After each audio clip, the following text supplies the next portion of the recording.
organizer of Ride for Dad, who passed away from prostate cancer nearly 1 year ago. Paul dedicated countless hours to this cause and inspired many in our community to join the fight against prostate cancer.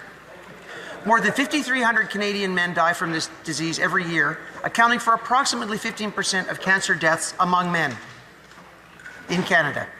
Behind these numbers are fathers, brothers, friends, and loved ones whose lives are cut far too short. Thanks to advances in research, screening, and treatment, more lives are being saved, but there is still more work to do. Every dollar raised through Ride for Dad helps support life-saving research, increase awareness, and promote early detection. I encourage all Canadians to support a rider in their community and to help us continue the fight against prostate cancer. Together, we can save lives and make... Honourable Member for Nanaimo Ladysmith. As graduation ceremonies take place in Nanaimo Ladysmith and across Canada, Mr. Speaker, new grads are facing one of the toughest job markets in years. Unemployment in the Nanaimo Census Metropolitan Area hit 8.7% in April, a whopping increase of 2.3% over this time last year.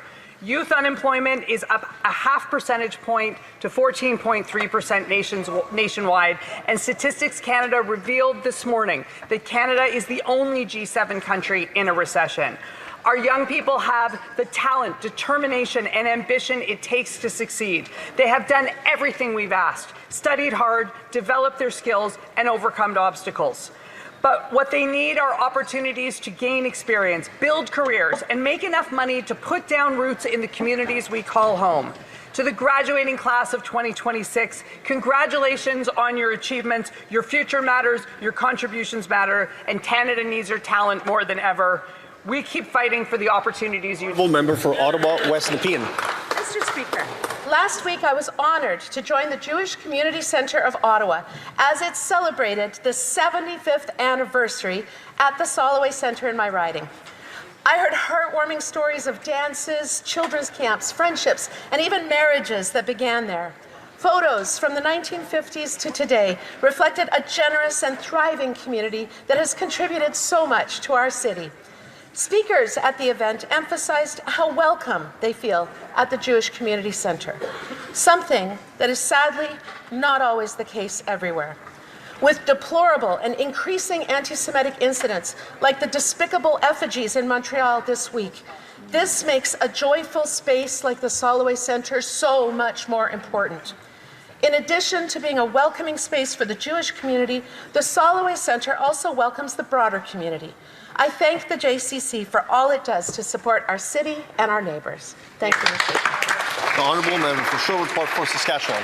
Stats show that a very large number of 9, 10, 11, and 12-year-old boys are accessing violent, sexually explicit material on the internet. Exposing children to sexually explicit images is a form of child abuse. The proportions of this abuse make early exposure to pornography the most under-discussed crisis in our nation. It is at the root of so much sexual violence, family breakdown, and personal crisis.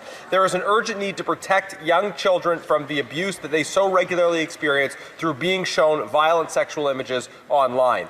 Bill S-209 proposes a simple solution. Pornography websites should be required to verify or credibly estimate the age of those who access them. This bill has passed the Senate unanimously 3 times. This bill is now one of the most repeatedly and thoroughly studied bills ever, but we still haven't acted.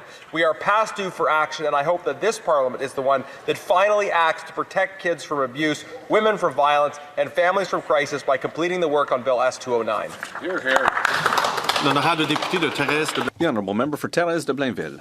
Mr. Speaker, last Sunday I had the opportunity to attend the annual gala of the 806th Optimist Squadron in St. Thérèse. It brought together over 90 young cadets.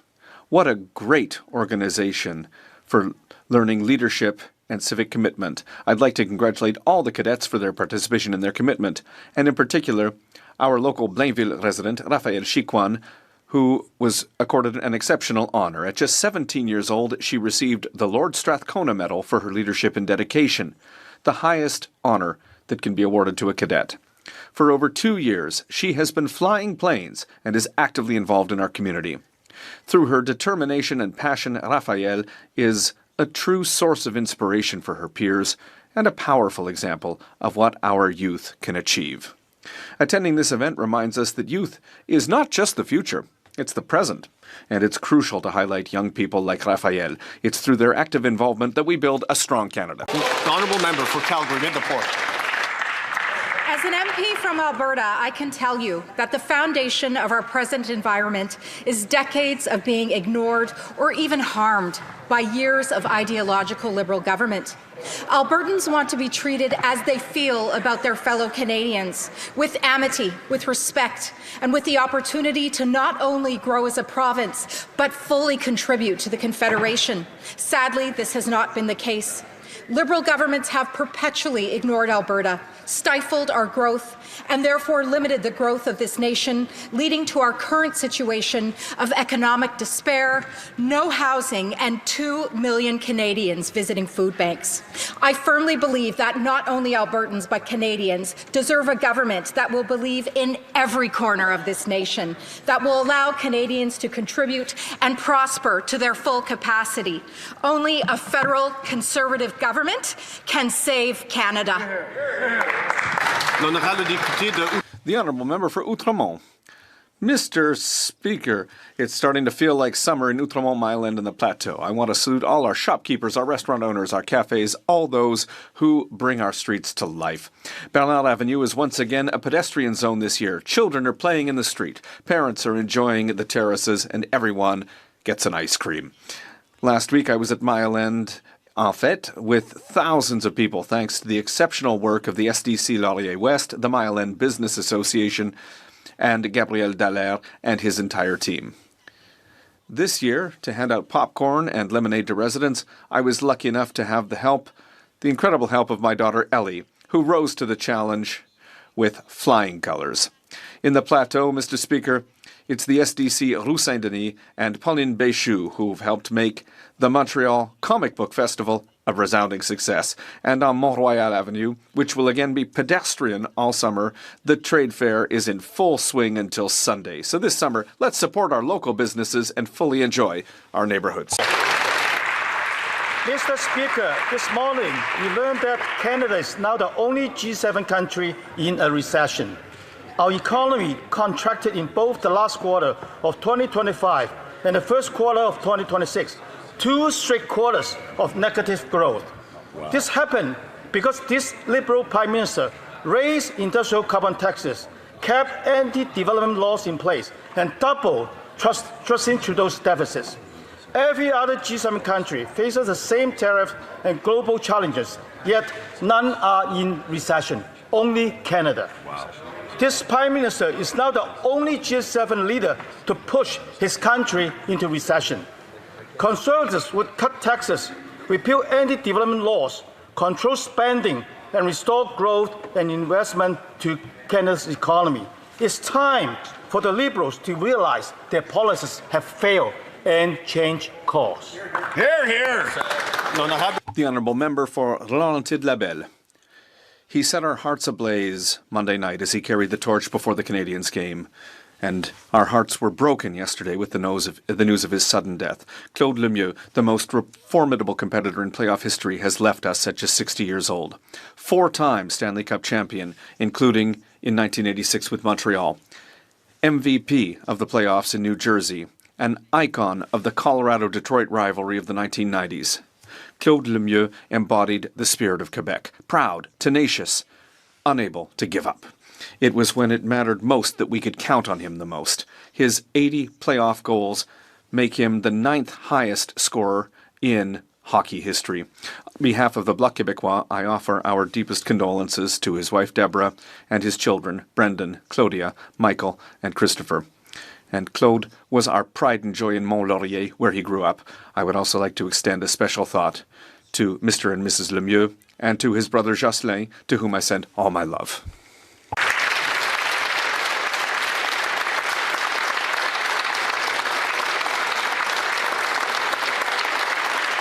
The honourable member for London Centre. Mr. Speaker, I rise to mark the remarkable legacy and contributions of Arbor Glen Day Nursery, a child care centre in our community of London, Ontario, that will soon mark its 60th anniversary, Mr. Speaker. I say it's remarkable because I speak of experience. Our daughter Ava took her first few steps there, formed her first friendships there, learned her first words there, Mr. Speaker. What's true of Ava's experience and our experience is true of so many other families and kids in London. Mr. Speaker, this is a great place. This place has been around, as I say, for 60 years and for very good reason. It's because of the leadership, it's because of the board, but it's especially because of the early childhood educators. And I use that word very deliberately. The teachers who help these kids day in and day out. And so with that, Mr. Speaker, I wish them another 60 years of incredible contributions, of all the work that they've done. It matters. It's made a difference. Thank you very much. The honourable member for Cowichan, Malhat, Langford. This morning, Canadians learned what many families on Vancouver Island already feel. Canada is now the only G7 country in a recession. Wow. The Liberal government's tax hikes, anti-development laws and reckless spending have doubled Trudeau's deficit, with Canada now owing over $1.4 trillion. Negative economic growth in the last quarter in 2025 and again in the first quarter of 2026. The Prime Minister claims Canada has the best economy in the G7. Reality tells a different story. Every other G7 nation faces the same tariffs and global headwinds, and yet not one of them are in a recession, only Canada. Workers, families and small business owners on Vancouver Island are paying the price for Liberal economic failure and mismanagement. They deserve a government that grows our economy, removes barriers to development, and stops loading future generations with debt. This recession was a choice, and Canadians did not make it. This Liberal Prime Minister did. The honourable member for Toronto St. Paul's. Mr. Speaker, today I want to recognize an extraordinary milestone, the 50th anniversary of the Canadian Council on Rehabilitation and Work, a national organization headquartered in my riding of Toronto St. Paul's. For half a century, CCRW has championed the idea that a stronger Canada is one where everyone can fully participate in the workforce. Their work has connected Canadians with disabilities to employment, supported inclusive workplaces, and helped employers understand that accessibility and economic growth go hand in hand. Across our country, businesses succeed when they can draw on the full range of Canadian talent, workers succeed when barriers are removed, and communities succeed when all Canadians can contribute their skills, experience, hard work, and ambition to the project of building Canada. The Canadian Council on Rehabilitation and Work has spent 50 fantastic years breaking barriers and helping make that vision a reality. To everyone part of that important work, thank you for your leadership and commitment, and here's to more years building an inclusive Canada. The honourable member for Kamloops, Shuswap, Central Rockies. This Liberal Prime Minister is the only G7 leader to push his country into recession. All other G7 countries are facing the same issues with tariffs and global challenges, but no others are in recession. The real GDP fell in Q1, making it 2 consecutive quarters of annualized decline, pushing Canada into recession. Decline was mostly driven by a decline in investments, while household savings dropped to the lowest level in 2 years as Canadians try to absorb the higher interest and debt servicing costs. This is the direct result of Liberal policies and taxes, including the Clean Fuel Standard, industrial carbon tax, and fuel excise tax, making everything more expensive. The Prime Minister tried to claim that affordability is the best it's been in over a decade, but families cannot get ahead while paying for Liberal taxes, waste, and mistakes. The Liberals have the means to make life more affordable, yet they continue pushing Canadians into recession. The honourable member for Annonay-Mercier. Mr. Speaker, it's with great pride that I rise today to pay tribute to 2 senior living facilities that bring honour to Annonay-Mercier. Résidence La Seigneurie d'Anjou, which is celebrating its 25th anniversary, and Résidence Au Fil de l'Eau in Rivière-des-Prairies, which is marking its 40th anniversary. These anniversaries remind us that seniors are the living heart of our neighbourhoods. They're the guardians of our memory. They're the builders of our collective history. In Anjou and in Rivière-des-Prairies, their life stories, their diversity, and their resilience deeply enrich our social fabric. I would like to salute the Philippin family and the team at La Seigneurie d'Anjou, as well as Salvatore Migliara and the team at Au Fil de l'Eau for their exceptional dedication. To everyone who lives, works, and contributes to these residences, thank you, and congratulations on these remarkable anniversaries. Thank you. Honourable member for Cariboo, Prince George. This morning, Canadians received deeply troubling news. According to the latest StatsCan data, Canada is now in a recession. 2 consecutive quarters of negative growth. That makes Canada the only G7 country in a recession. In a global environment where all G7 nations are facing similar challenges, tariffs, war, and global uncertainty, Canada alone has fallen into a recession. How did we get here, Mr. Speaker? 11 years of Liberal policy choices that continue to stifle investment, block productivity, undermine confidence in our economy. Choices like hiking the industrial carbon tax, maintaining anti-development legislation that discourages major projects, and a deficit double the size of Justin Trudeau's. Canada deserves better than a Liberal recession. We need a change, one that restores competitiveness, creates jobs, unleashes resource development, supports investment, and puts affordability first, because Canadians deserve results, not more Liberal excuses. The honourable member for Ottawa Centre. Speaker, I had the opportunity to attend a flag-raising ceremony at City Hall in my community of Ottawa Centre to celebrate Africa Day. Representatives from multiple African nations and leaders of the African diaspora came together to celebrate the 63rd anniversary of the African Union and their work to advance a more peaceful, sustainable, and prosperous Africa. Speaker, the continent of Africa is big and beautiful. It is rich in diversity and opportunity. Canada's Africa strategy is an integral roadmap for shared economic prosperity and security. I want to thank the African Union's 6th region here in Canada for their hard work to make this important event a success. Thank you. Oral questions. Questions orales. The honourable member for Oxford. Today we learned that this Liberal Prime Minister is the only leader in the G7 to take his country into a recession. But while Canadians live on leftovers, this Prime Minister is enjoying fine dining 30,000 feet in the sky. On the menu, the finest meats, wines, creme brulee, and even imported buttercups for a whopping bill of $200,000 for just 3 trips. So will the Prime Minister cut the fat, stop his speeches, ground his gravy plane so Canadians can afford to eat? The Honourable Minister of Finance. Mr. Speaker, Canadians understand that the world is facing some headwind. Canadians understand, Mr. Speaker, in the words of the International Energy Agency, that we have the most severe energy crisis in the world. But on this side of the House, Mr. Speaker, we have a plan. We have a plan to make generational investment in housing, in infrastructure, in productivity and innovation.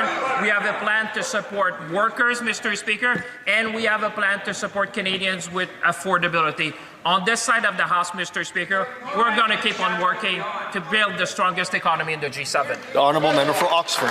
Mr. Speaker, the Liberals' message to Canadians is suck it up, buttercup, because excuses on tariffs won't work anymore. Canada is the only country in the G7 to be in a recession. Food bank usage is at record highs. Families are cutting back on their groceries. They're cancelling their summer plans and they're skipping meals just to get by. But what does this Prime Minister do?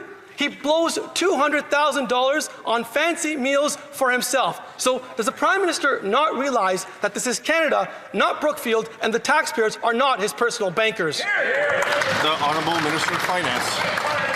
Mr. Speaker, it is disconcerting to see the Conservative talking down the Canadian economy, Mr. Speaker. I have confidence in the Canadian economy, Mr. Speaker. I have confidence in our workers. I have confidence in our industry. I have confidence in our plan, Mr. Speaker. We have made record investment, generational investment in infrastructure, in housing, in productivity and innovation. We have made generational investment to support workers. We have made investments to support Canadians in terms of affordability, Mr. Speaker. They can shout as much as they want. Canadians know that we have their back. The honourable member for Calgary-Midnapore.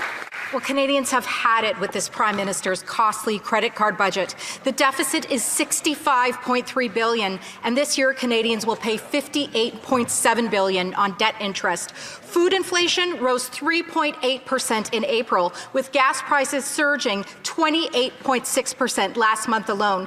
Canada is the only G7 nation in a recession. The Prime Minister is more focused on his American stock portfolio and his friends at Brookfield than Canadians. How many more negative quarters of growth will it take for him to change course? The The Honourable Minister of Energy and Natural Resources. Speaker, in that question, I think there were at least 3 conspiracy theories going on in that head.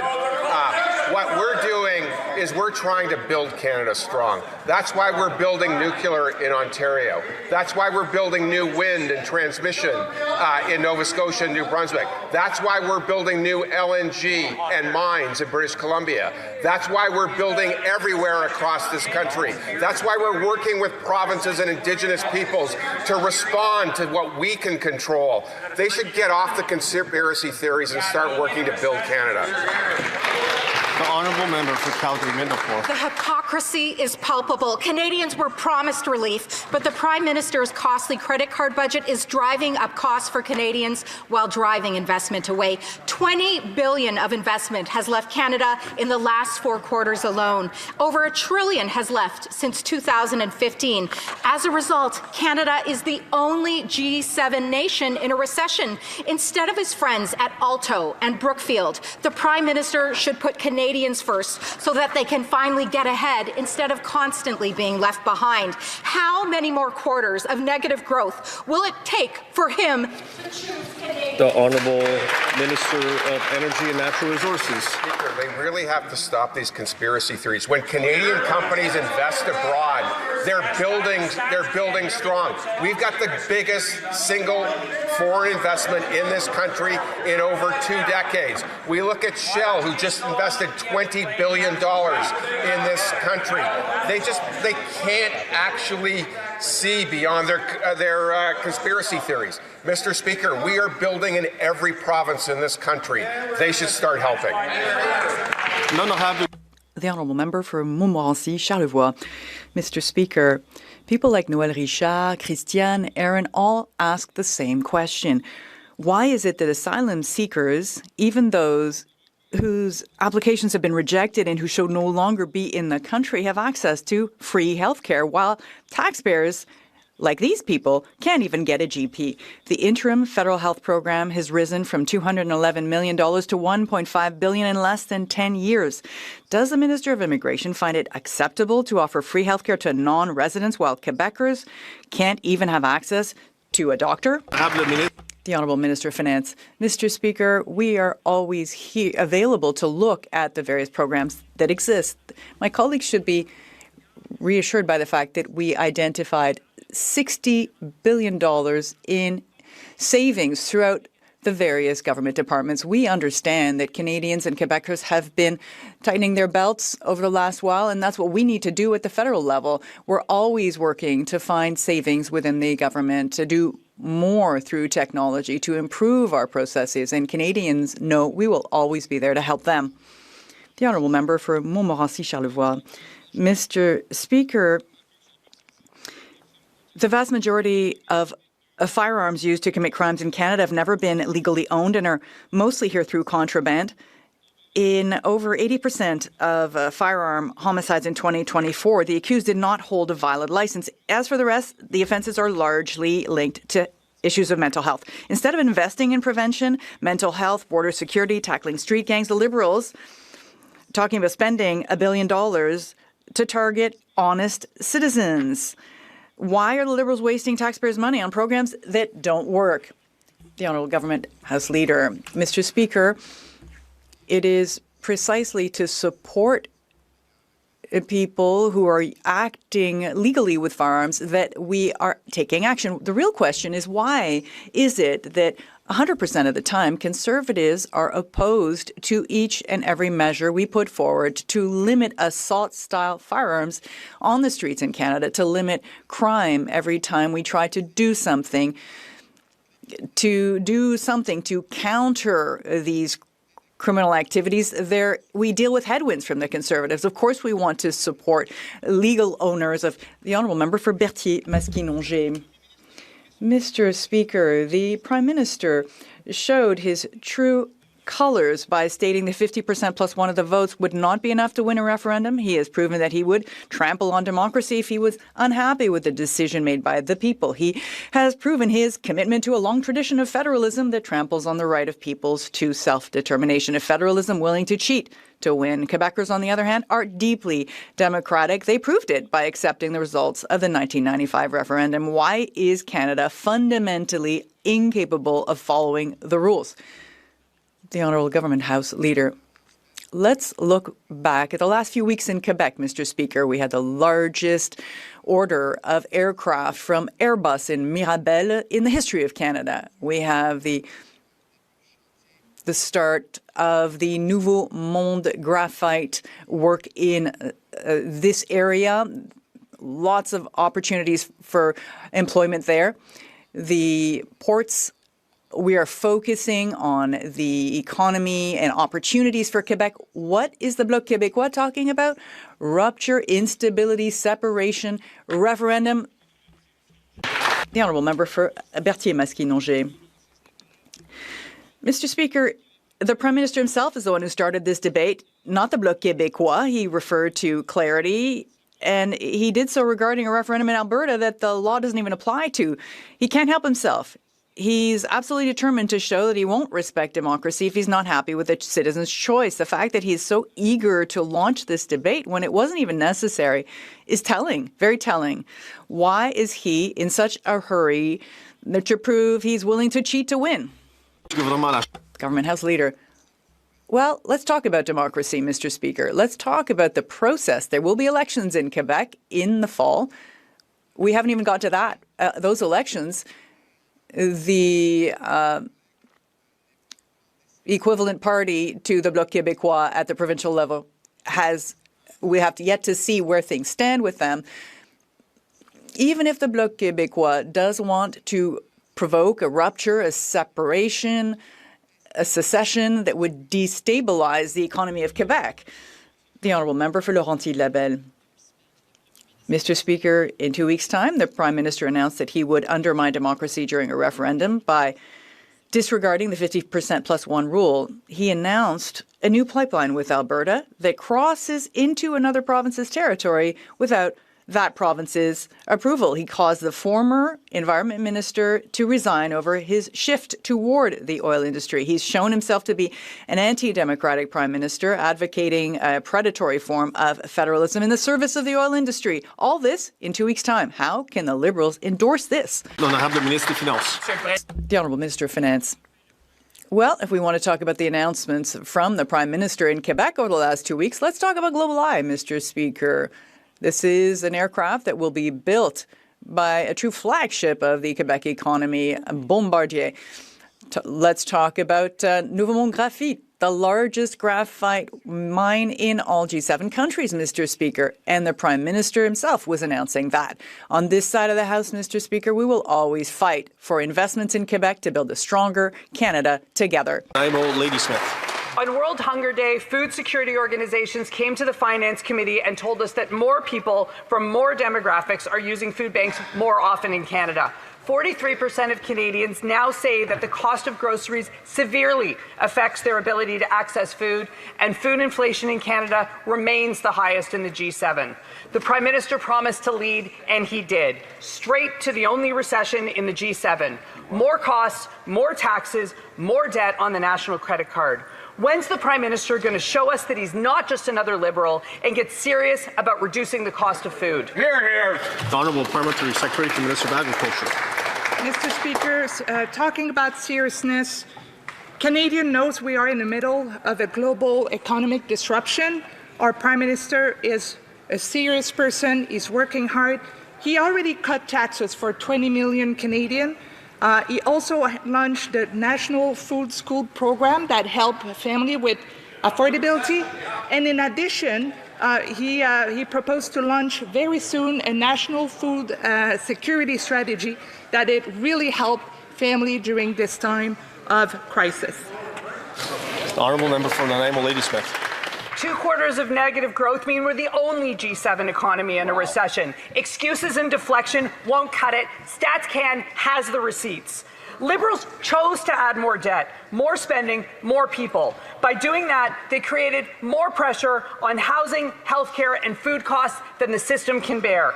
Every dollar this government adds to the national credit card eventually shows up in the grocery aisle. And when the only thing growing faster than grocery prices is the lineups at the food banks, it's no wonder these Liberals have stopped talking about the middle class and those seeking to join it. The Honourable Parliamentary Secretary to the Secretary of State for Jobs and Families. Mr. Speaker, in that member's own riding, next Friday, over 36,000 of her constituents are going to receive the Groceries and Essentials benefit. That's up to a $530 payment for a couple in her riding. Mr. Speaker, that is part of this government's plan to make life more affordable for Canadians, part of a plan that includes efforts not only to make life more affordable, but to grow our economy as well. I hope that she asks some of those 36,000 constituents whether they appreciate receiving the Groceries and Essentials benefit. The Honourable Member for Lethbridge. Well, after 11 years of Liberal spending, Canada is in fact the only G7 country in a recession. While 1 in 3 working Canadians are going into debt just to put groceries on their table, the Prime Minister at 30,000 feet is spending $95,000 on in-flight food. We're talking about braised beef, we're talking about special buttercups and fine wines. Deficits have doubled. Costs keep going up, and Canadians are falling behind. So when will this Liberal government admit its failure and reverse course? The Honourable Parliamentary Secretary. Mr. Speaker, as we know, Canada has been especially dependent on the relationship with the United States. That relationship is experiencing a rupture. The global economy is experiencing a rupture. The result is, if we're going to be serious about these matters, that we must do, if they want to listen to the Liberals, that's fine, they should listen to Stephen Harper. Work together to better this country. Work together to find ways to ensure our future and our children's future, Mr. Speaker. That's exactly what the Prime Minister is doing.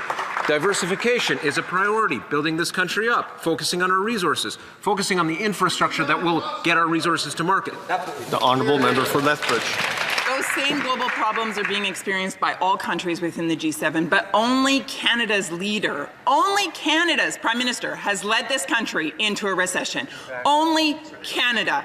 But he's not worried. But why would he? He's fine. He's fine because, again, he's enjoying fine wine and he's enjoying braised beef and he's enjoying luxury Normandy buttercups, whatever the heck that is. That's his reality. But that's not the reality of Canadians. Canadians are lining up at food banks like never before. Canadians are defaulting on their mortgages and Canadians are declaring bankruptcy. When will this government wake up to reality, the reality that is faced by everyday Canadians, and do something about it? The Honourable Parliamentary Secretary to Minister of International Trade. Thank you, Speaker. I think, Speaker, Canadians recognize that we are living in some really economic uncertain times, that there is unjustified tariffs on Canadian auto and steel and lumber and aluminum, that there is a war that's going on in the Middle East that is impacting our economy and the global economy. That is why, Speaker, this Prime Minister and this government has a plan. Our plan includes diversifying our trade, making sure that we're engaging with other countries so that we can sell more of our goods and services. That is why we are investing hundreds of billions of dollars into our economy so that we can keep creating good-paying jobs for Canadians. The Honourable Member for Sherwood Park for Saskatchewan. Canada is now the only G7 country in a recession, and it's getting harder and harder for young people to start and grow a family. Parents struggling to afford homes and balancing the pressures of competing careers. Conservatives are proposing to make life easier through significant reforms to parental leave. More flexible leave, freedom to learn while on leave, and the ability to earn caregiving income without clawbacks. These policies will mean more flexibility, more opportunity, and more available childcare. Will the government adopt these constructive suggestions? The Honourable Parliamentary Secretary to the Prime Minister. Mr. Speaker, we have many programs that are helping Canadians deal with the rising cost of living. Mr. Speaker, in fact, next week, Canadians will start to receive Canada's new Groceries and Essentials benefit. For a family of 4, that's $1,900 this year. That is real money that is going to help them face the rising cost of living. Mr. Speaker, a few days ago, there was a poll released that shows that Canadians' optimism, their sense that Canada is moving in the right direction, is at its highest level in over a decade. Thank you, Mr. Speaker. The honourable member for Sherwood Park for Saskatchewan. Thank you, Mr. Speaker. Respectfully, I'll just state the obvious. My question was about parental leave reform. That response didn't even attempt to mention the issue of parental leave reform. Canadian parents have been waiting long enough with a parental leave system that is inflexible and poorly aligned with the realities of modern parenting. Modern parents want the flexibility to work in different ways that integrate work and family life. So why doesn't the government simply implement the constructive proposed suggestions that we've put forward as part of their upcoming fall budget? The Honourable Parliamentary Secretary to Secretary of State for Labour. Mr. Speaker, it's a bit rich for that member to stand up and talk about supports for parents and families when he doesn't support affordable early learning and childcare in his very province, a program that is delivering for thousands of children right across the province and saving families in Alberta over $10,000 on the cost of their childcare in a given year, Mr. Speaker. This is we're on this side of the House, we've enhanced maternity and paternity benefits, we've brought in paid sick days, We've increased pay equity for women and for families. That member has stood against all of those measures. The honourable member for Windsor West. Mr. Speaker, Canada is the only G7 nation facing a recession under this Liberal Prime Minister. After months of elbows up rhetoric, we went to New York this week and said he'd be making America great again. If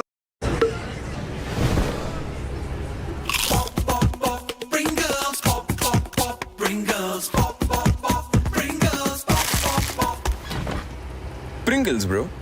Can में आता है, bro.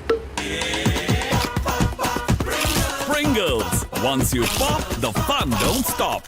Are well aware of the headwinds facing the global economy, trade wars, actual wars in the Middle East and in Europe. This government has a plan for infrastructure, for major projects, for investing in people and skilled trades workers, giving our young people an opportunities. But I think what Canadians are troubled by is the enthusiasm, the glee that they witness when the Conservatives parade on in here this morning and trumpet bad news in terms of these headwinds for the Canadian economy. It's time for the Conservatives to stop celebrating the challenges that we face and get on board. The honourable member for Beauharnois, Salaberry, Soulanges, Huntington. Mr. Speaker, this week marks a turning point.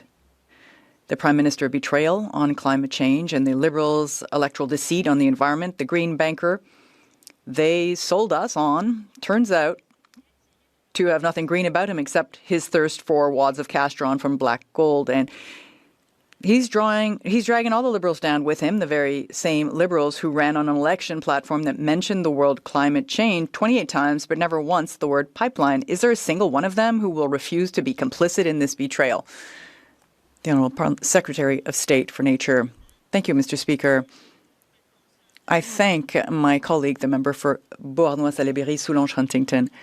I'm a woman who has values, and she knows this because we work very well together. In my values is the protection of nature. It's a privilege for me to be appointed to this role. But there's also the necessity to fight climate change. I'm a mother of 4 kids. I hope to be a grandmother one day, and I know this is important. We will continue to do this in a different way. We're going to do this in today's context. There are rules on methane already. We have the nature strategy already. The honourable member for Beauharnois, Salaberry, Soulanges, Huntington. Mr. Speaker, if the Prime Minister's environmental record were acceptable, the former Minister of the Environment and Member of Parliament for Laurier-Sainte-Marie would not have resigned. His predecessor, the MP for Vancouver North, would not have announced his resignation either. His predecessor, Catherine McKenna, would not have stated that we live in an oil state where wealthy oil and gas companies have convinced politicians that fossil fuels are better than renewables. All the environment ministers of the past decades are distancing themselves from the Prime Minister. How can the Liberals tout his record? The Honourable Minister of the Environment. It's always interesting to hear these questions from the Bloc Québécois because, again, it's an about-face.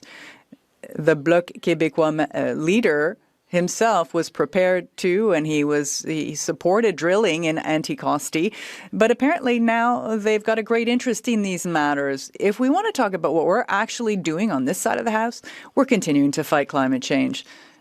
And we are world leaders in the work that we're doing on methane international investments, for climate change. We will continue to do our work. Député, l'honorable député. The honourable member for Portneuf-Jacques-Cartier.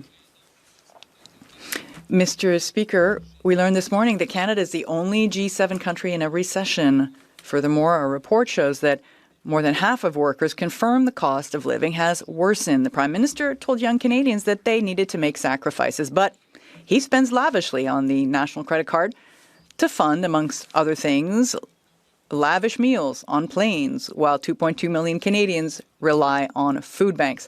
Why is this Liberal Prime Minister asking Canadians to tighten their belts while he and his friends treat themselves to lavish meals at the expense of hardworking Canadians? The Honourable Minister of Finance. Mr. Speaker, it's odd this morning to see the Conservatives delighting. I mean, I just don't understand their attitude this morning, Mr. Speaker. They're, Canadians.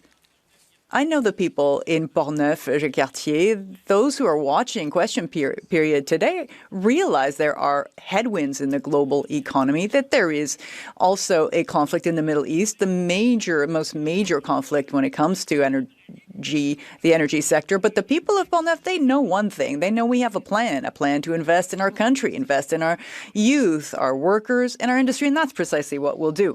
The honourable member. Mr. Speaker, my colleague, whom I appreciate, I want him to know this. We are not delighting. We would like this government that's been in place for 11 years, this Liberal government, we would like it to take action so Canadians can have a better quality of life. Our seniors have to skip meals just to put food on the table. Our children have to give up their dreams of owning a home. This same Prime Minister asked young people last year to make sacrifices. I mean, it's fine for the Prime Minister to eat, but can he show a little judgment? There's a huge difference between bologna and caviar. Can the Honourable Parliamentary Secretary.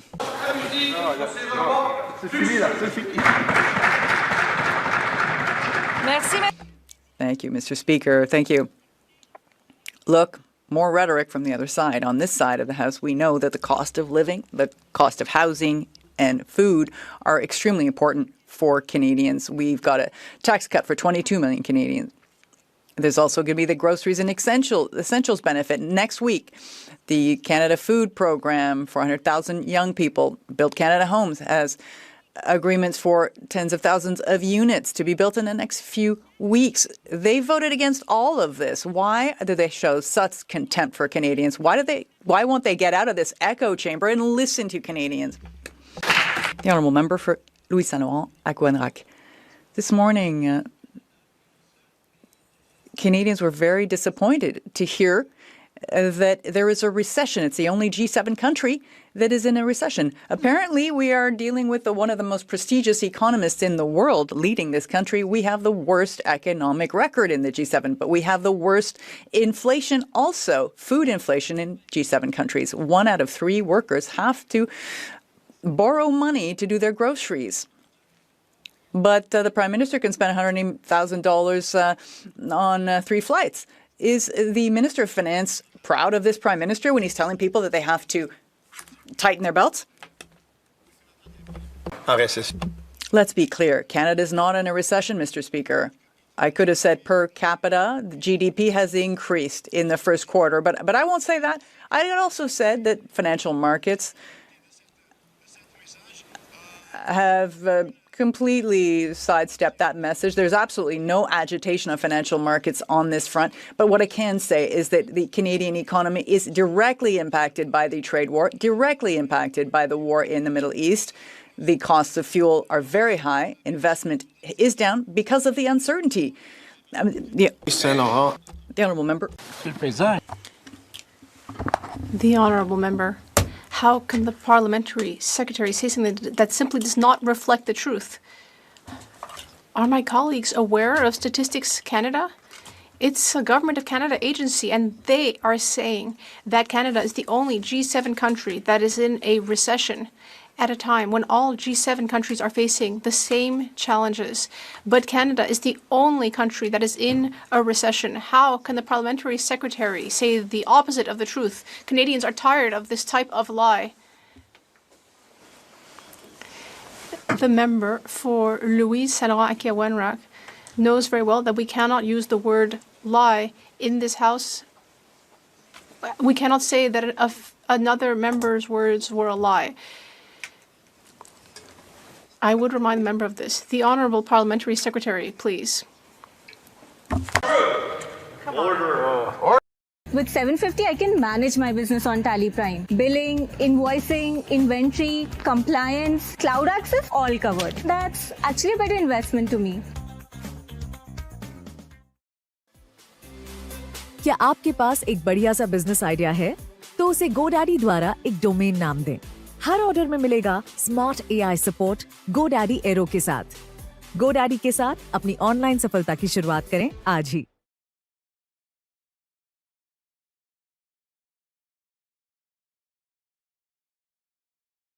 Members directly. I will let the Parliamentary Secretary order.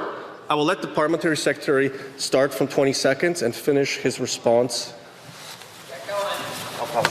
Monsieur le Président, je répète encore une fois, le Canada n'est pas. Mr. Speaker, I will repeat once more that Canada is not in a recession. That is not what Statistics Canada said. There is no agitation in. But our economy is under threat from the tariffs. We are the only G7 country next to the U.S., and we depend on trade with the U.S. That is the issue, but we have a plan.